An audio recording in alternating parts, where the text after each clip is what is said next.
campers, welcome back to Magic Duels Origins. Today we're going to go through the Elf deck. Well, the Deck Wizards version of the Elf deck. There's a much better version of the Elf deck that you can build once you've opened enough Origins packs. And then we're also going to open some Origins packs at the end. So that'll be at least 3 packs. I'm not sure how many.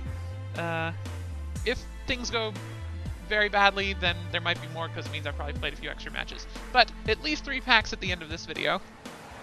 So we need creatures and other cards that get better the more elves we have. So obvious one here is going to be, well, I mean, this one's just an obvious auto-include. That's an excellent one. Dwynen, also excellent. So we've got the Huntmasters and Dwynen, and I'm going to add way more elves. So Nissa, obvious, easy include. You might not have Nissa in your deck, but that's okay. Llanowar Empath, also an excellent card. That's another one from Origins. Jagged Scar Archers are excellent. They're a great way to deal with flyers if your opponent is going that route. There's so many different ways that this deck can deal with opponents. Let's see. Force Mage is pretty good. Yeah, the Deadbridge Shaman, I want to grab that one. That's pretty much always a 2-for-1.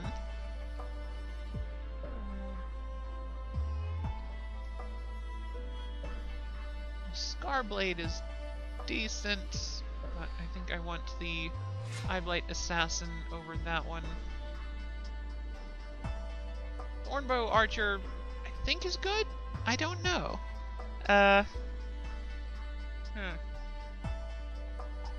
Yeah, let's just assume that Thornbow Archer is not going to be that good. And let's go with Scarred Vine Breeder instead.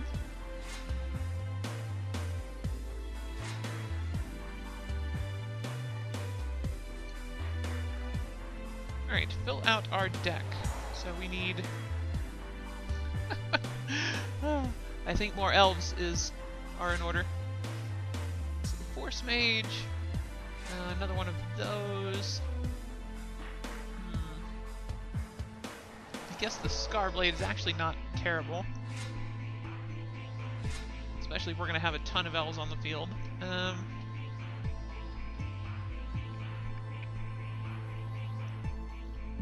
The Sage could be decent. A lot of opponents are playing enchantments in this format. Oh, Evolutionary Leap. Okay, I've come around on Evolutionary Leap. That card is actually really fun. Now, where do we want to go from here? If only this was a zombie elf warrior, or just a zombie elf. That would be awesome. But none of these say elf, so we might just need the Accursed Spirit and the Bloodsucker are good for getting in damage. If we stall out, I think the Spirit's going to be a little bit better at that than... I do like the Royal. No, I think the Evolutionary Leaps are enough enchantments for this deck. So let's keep loading up on Accursed Spirits. Force our opponent to deal with those. Maybe the Hunt Beast. It's really hard for opponents to get rid of them without trading. And we do need something that can tussle with our opponent's bigger creatures if they have them. And Corpse Hauler would just be nice to get some things back out of the graveyard if there are really important elves die. Don't really have a good way to use excess mana. Oh no, I guess we have these. So yeah. Alright, let's try this, see how it works. And yeah, that looks good to... Whoa! That actually does not look good to me. No. Back. This definitely needs more swamps. Can I not change this? Oh, I guess I can. No? No, I can't. Okay. I don't know why that is.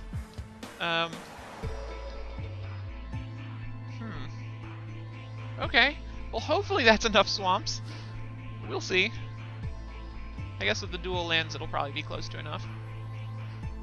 I feel like that's not quite going to do the going to do it though. And of course, obviously, you have to. Is there any other avatar that would be better? No, I think the elf lady would be obviously best. So go with her, and she's green, so we want kind of a black background, I think. So we'll put her in. The gnarled woods look pretty good, I think, with that one. I didn't use that before, did I? Nope. Excellent. Okay, so this is going to be the deck that we go for. It's synergy and strength out the wazoo, so apparently this could be pretty good. Let's see how it handles in a match against an opponent. Here we are. Here's our real live human opponent who's somehow a level 0. Didn't know you could do that. This could be interesting. Alright, so we've got a 2-lander and a hand that tops out at 4. We do have two drops, but let's try mulligan. Mulligan into almost an identical hand with slightly better creatures. Are we on the draw? Let's keep this. Might regret that, but I'm gonna have 2 chances to draw a 3rd land before it starts to bite me in the butt.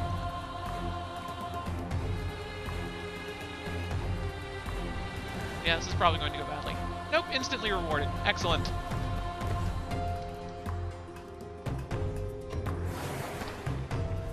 And again, we can pay 3, exile an elf from the graveyard, and that gets +3/+3 until end of turn. So that will feed off of our dead elves, of which there may be many. Oh, beautiful. So we're gonna Eyeblight Assassin that.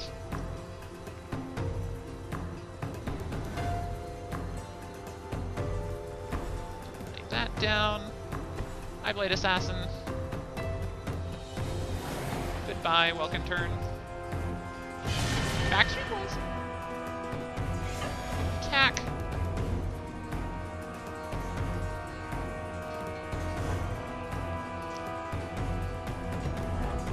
So next turn, if we draw a 4th land, then we can drop the Hunt Master. If we don't, we can go for Force Mage or Deadbridge Shaman.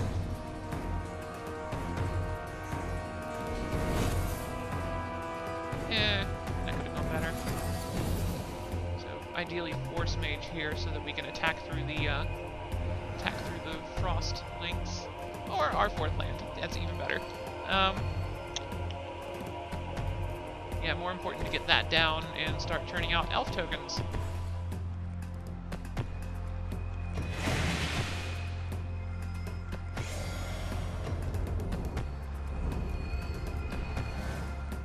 So next turn we can Force Mage or Shaman and pick up an elf token out of the deal as well.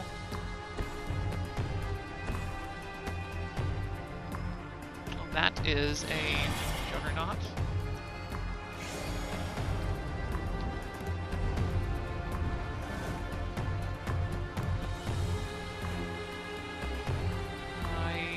I know what I want to do here. I'm going to throw down the Guild Gate for 1, and then let's put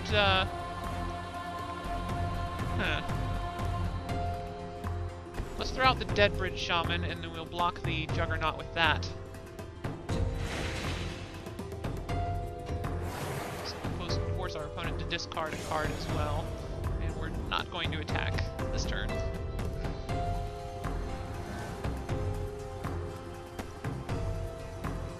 That'll also get us an elf in the graveyard, so we can threaten activation on our Mindbreeder.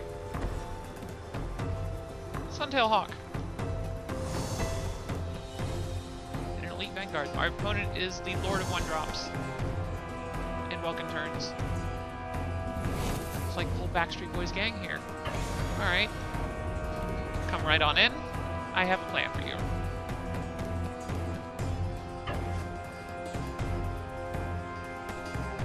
That is fine. We are going to block you and you.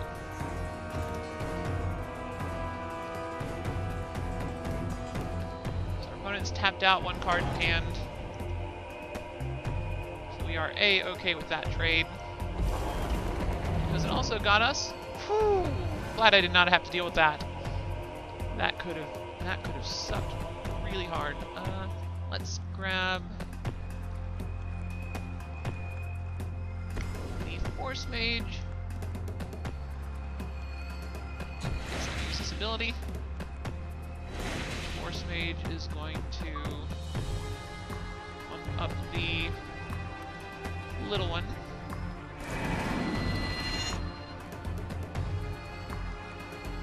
And let's see, ignore the message, because I am. Let's see.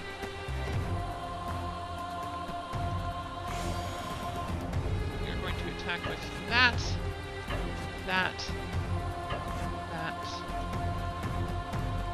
and yeah, that'll do.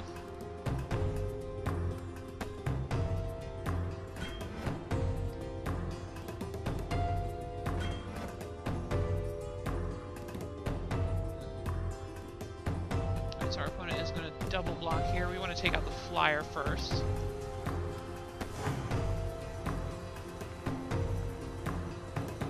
Sad to see that one go, but we did get a 2-for-1 out of it, and our opponent's not going to be dropping anything else anytime soon. So we'll go ahead and pass it back.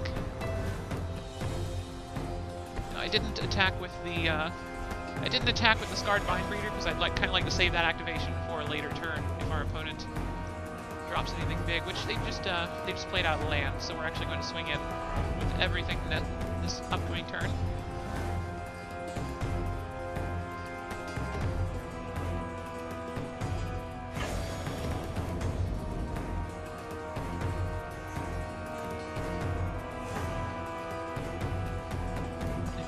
Our clock is the same whether we use that ability or not.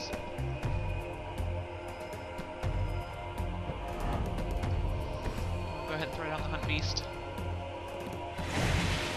Right, so not much our opponent can draw to get them out of this. We're going to keep the forest in hand. Just to... I don't know why, but don't like it. Alright, so our opponent's attacking, so... this is pretty much guaranteed lethal. He does not have enough creatures to block. He has to block at least the Mindbreeder and the Hunt Beast in order to survive this turn. So we're going to go ahead, get the forest down, attack with everything.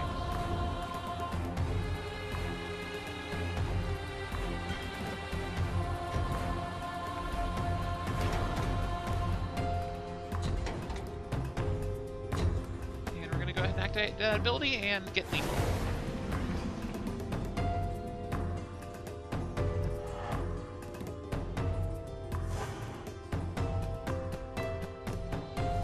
Not bad at all. We didn't actually need to activate that in order to get lethal, but, you know, I like covering my bases. Also, I just kind of wanted to use that, and I didn't really feel like doing the math before I figured it out. But anyway, that was the elf deck. Let's go ahead and crack open those boosters and see what we got. There it goes. I've learned my lesson. Ooh, Kothafed. Not bad. So I haven't seen him actually work out well for anybody yet. I mean, I've had an opponent play him against me. I just stole him, attacked my opponent with him, and then sacrificed him to a blood flow connoisseur. Then my only other opponent to play one, it wound up killing him when basically everything I had died. Because I was just chump blocking all day with it, and my opponent just wound up killing themselves. I don't know, might be interesting. Let's see.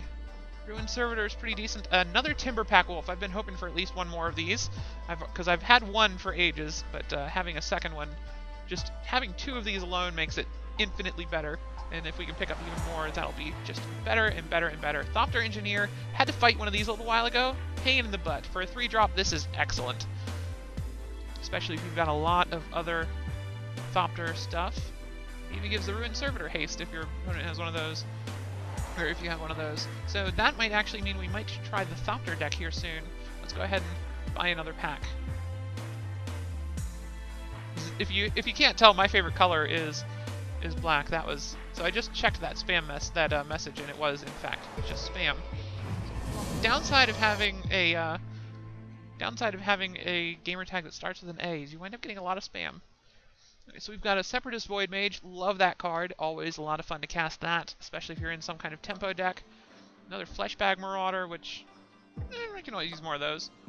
Patron of the Valiant is pretty decent. A little bit win more, but a 4/4 flyer for 5 is good to start with, and if you happen to get any 1/1 counter value out of that, it's even better. Infernal Scarring, I haven't seen that be any good yet, so I don't know. I'm not going to be running it. And another Knight of the White Orchid. I've got a couple decks this one can go in. Just a nifty little 2-drop, and it can get you a land sometimes. So I've already got one of those that I've played with before. I think one of the videos I've done might have had that in it. Let's go ahead and get our last booster here. Open booster. Through 1. There it goes. And we got a Jace. That is awesome. No. Look at the Jace. Look at the Jace. There we go. I was trying to use the right stick, and for some reason that was not working. We got a Jace Britain's Prodigy, so you draw a card, then discard it, and then Jace flips over to his Planeswalker side, which for some reason I cannot look at in the booster pack, so we will very quickly and effortlessly jump over and look at Jace in my deck builder interface in a moment. Kythian's Tactic's pretty good. That's excellent for a white weenie strategy. Another Eyeblight Assassin's going to go straight into that elf deck we just played. Goblin Glory Chaser. I don't know. I don't know if that's good or not. Might be good in a Goblin deck, but I don't think I have a Goblin deck. So Undead Servant is going to be really fun. I'm trying to collect more of these. I want to put them in the blue-black deck very badly. But Jace is, of course, going to go in pretty much every blue deck I have. So let's go ahead and see his Planeswalker side. There we go. There's his Planeswalker half. You get enough cards in your graveyard, flip him over, and he becomes Jace Telepath Unbound. So his +1 can shrink a creature a little bit until your next turn. His -3 lets you flashback any instant or sorcery in your graveyard, which is incredible. Flashback is an ability from the Innistrad block, but it lets you basically lets you cast a card from your graveyard and then exile it. So you can't do it more than once to the same card, but it's still pretty darn awesome. And then if you, for some reason, get him up high enough to ultimate him, -9, you get an emblem with whenever you cast a spell, target opponent puts the top 5 cards of their library into their graveyard. I don't see why you would want to do that. What you really want to be doing with Jace is just +1ing him, then firing off the flashback and getting some value out of all those instants and sorceries that you've been casting the entire game. So pretty great Planeswalker, very fun. I'm looking forward to playing with him, and you know what? This one might be worth foiling. In fact, that foils all copies of that card. Do I really want to spend coins on foiling something when I could spend those on boosters? Yeah, why not? Foil Jace is worth it. I think I'll foil all my Planeswalkers, which is just Jace and Nissa at the moment, but yeah. Thank you so much for watching. I will see you in the next episode.